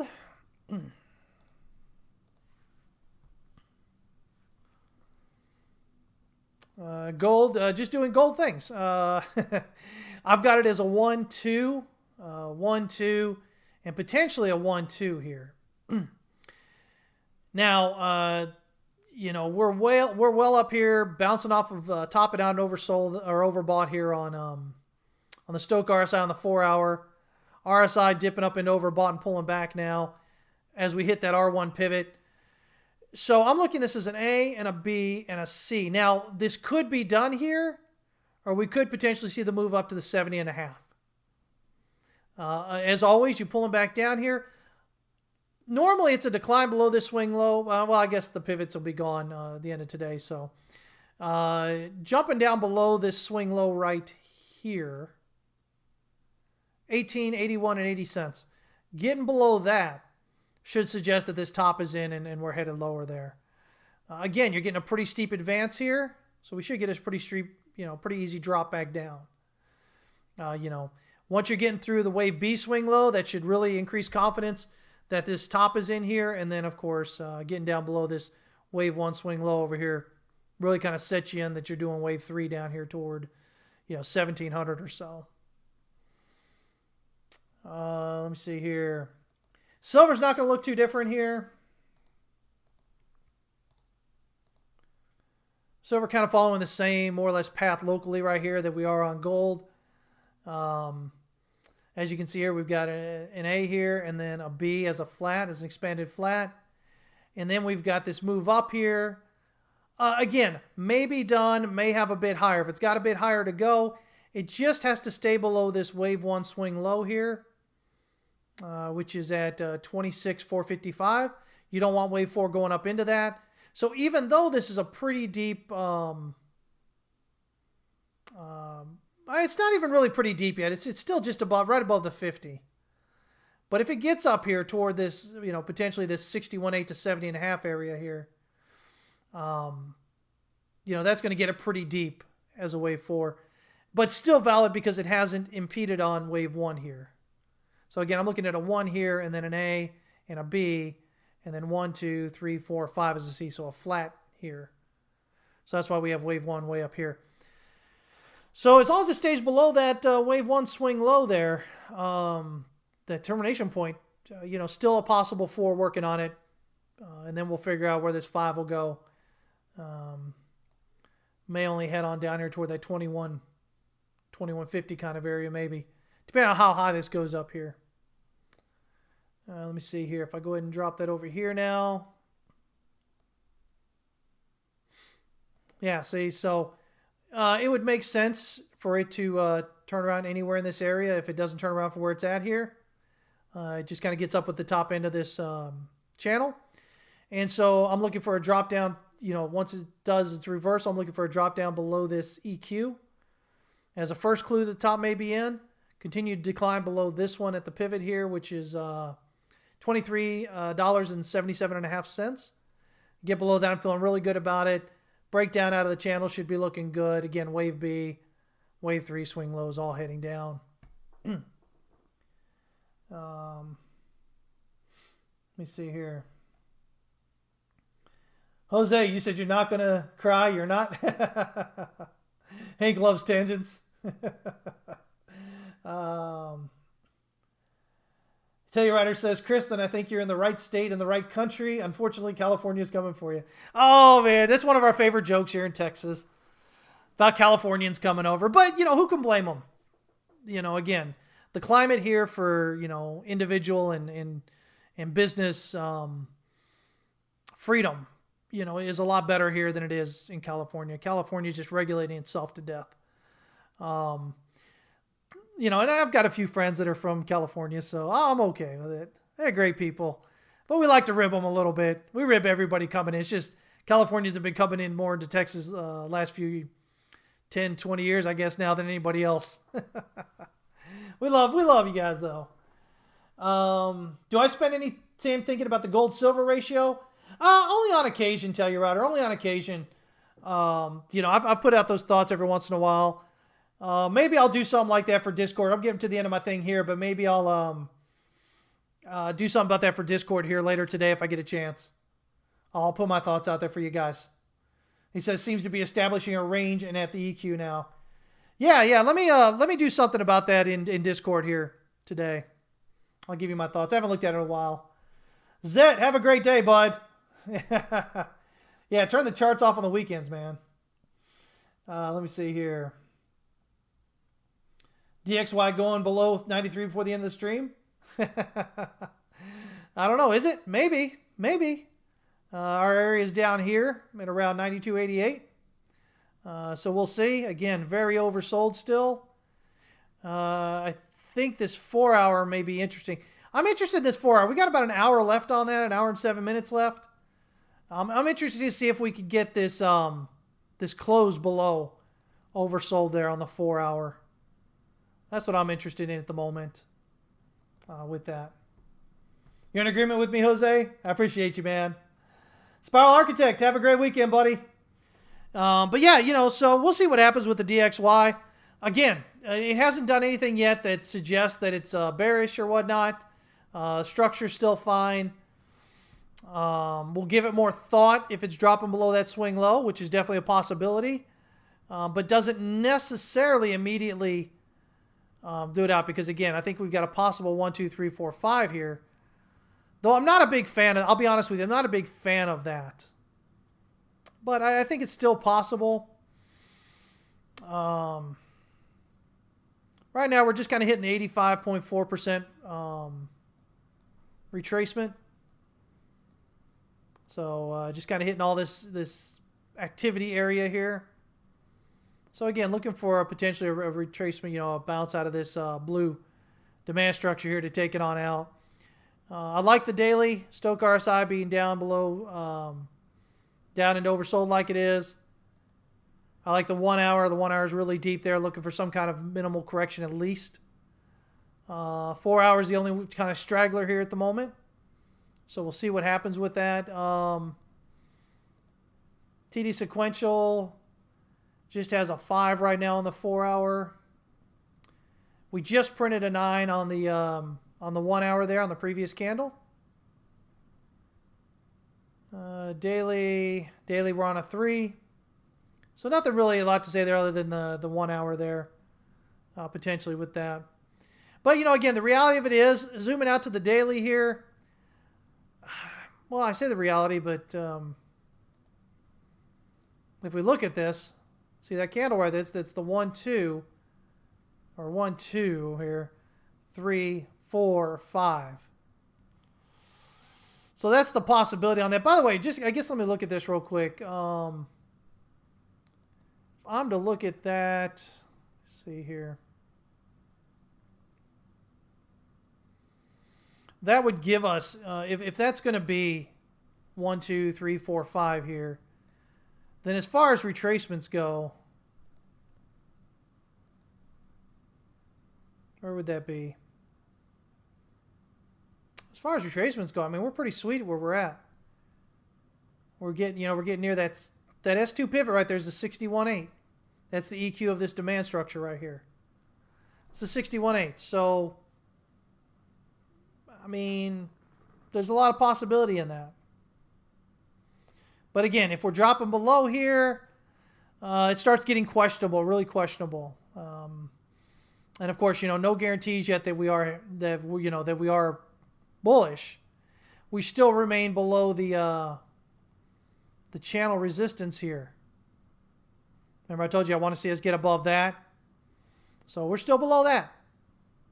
So this might be a sell-off into, the end of the week. And then next thing you know, week opens up there on, Sunday afternoon, Sunday evening there. And my time anyway. And the markets go to buying the dollar again.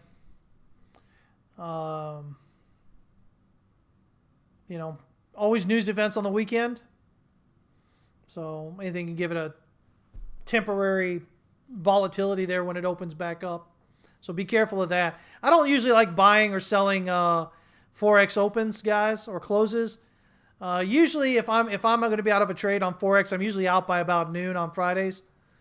Because most of your traders are, they're not doing much last half of the day on a Friday in the Forex market. If they're still at the office, usually they're already headed home.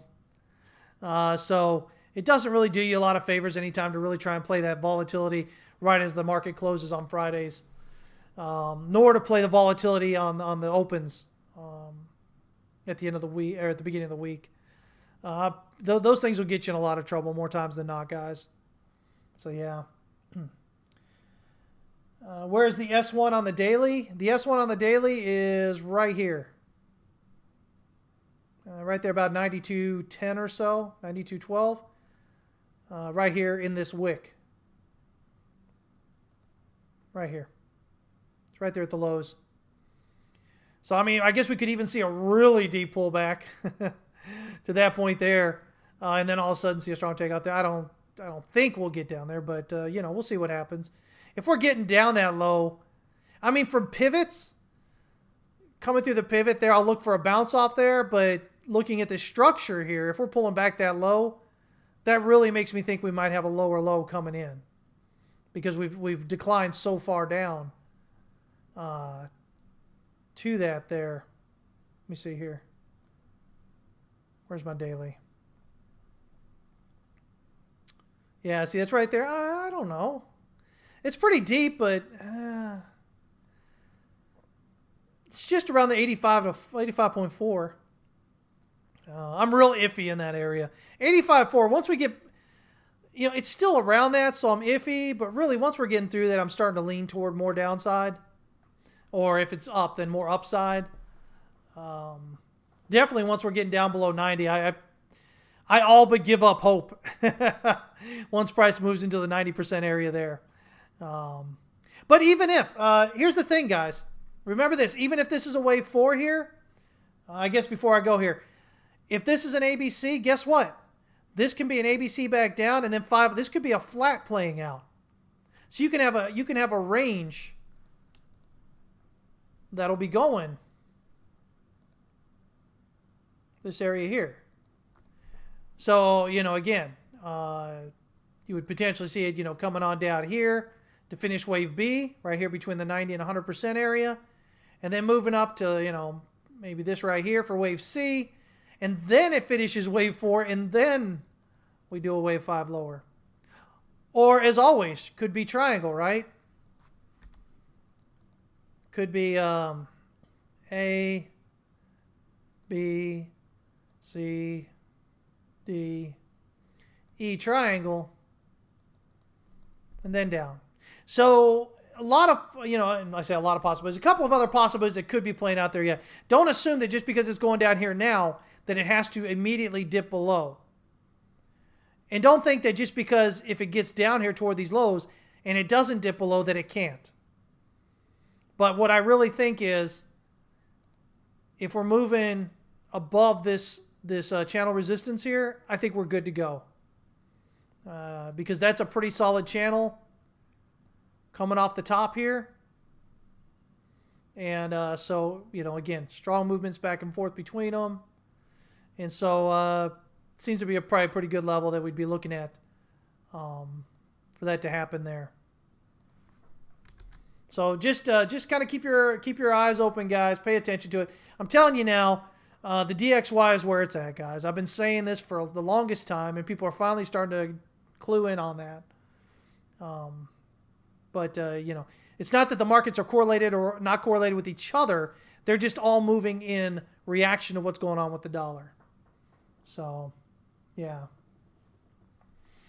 You might be right, Hank. He says there has to be a timing with the U.S. election. Now, I don't think there has to be anything. Now, again, I'm a firm believer, guys. Price does not have to do anything. It only has to do whatever it's going to do. But I think I think Hank does bring up a good point. There could be a timing thing with the election. Sure. Definitely. So, yeah, we'll see what happens. But anyway, guys, I'm going to get out of here. I hope I didn't scare any of y'all off or make you feel, hateful toward me or anybody else. Honestly, guys, really, my views are not because I hate anybody. It's because I love everybody. And I hope to God that makes sense. If it doesn't, please think about it. Because I honestly think that, you know what? If we're in this world, we have a choice every day of the things that we're going to do and the things we're going to say. We always have a choice. Is it going to be positive or is it going to be negative? And man, you know what? I can't help but think, especially with the way the world's going today and people facing so many hardships and troubles, that if you've got that choice, which you absolutely do, man, choose positive every day. Choose it every time. You'll be amazed what it does for you personally, much less what it does for the other people. All right? So, that's it, guys. I'm going to get out of here. Remember, the only thing you control in the market is how much you lose. That's it, guys. No matter how good it looks or how bad it looks, there are no guarantees. The charts, there are no guarantees. So the only thing you can do is protect yourself against being wrong. All right? And if you can do that, you're going to end up on a road so much better toward your profitability than you can imagine. All right? If you're not with us, we'd love to have you guys join us, howtotradetowin.com. We're rolling out a whole bunch of new stuff coming up. We're going to add a couple of new pairs next week to our daily and intraday updates. Like I said, we've got 19 of them right now. I think we'll probably add, I think I've got maybe 3 more I want to add. Definitely 2, maybe 3 more. So we'll be adding those in. So anyway, come join us, guys. Like I said, 50 plus setups a week across all markets, chart requests, chart critiques, DeFi channel where Scott Melker talks about all his DeFi trades. The alts, VIP alts channel where Scott shares all his alt trades that he's doing. And it's not just Scott, guys. We've got a couple of amazing traders in there. Crypto Slider is in there, man. I'll tell you what, pay attention to what he says. He's got a lot of great thoughts. He catches a lot of moves before they happen. So we've got all that. And, of course, just everything else. 30-plus hours of education, weekly live stream education to get you all up there and trading. And just everything we can think of. We had more. So we'd love to have you there. You guys have a great day. Have a great weekend. Get some time away from the charts. Be nice to yourself. And be nice to others. And I promise the world will reward you. You guys have a great weekend. Thanks so much for tuning in. I'll be back Monday at 11 a.m. Central Standard Time. Take care.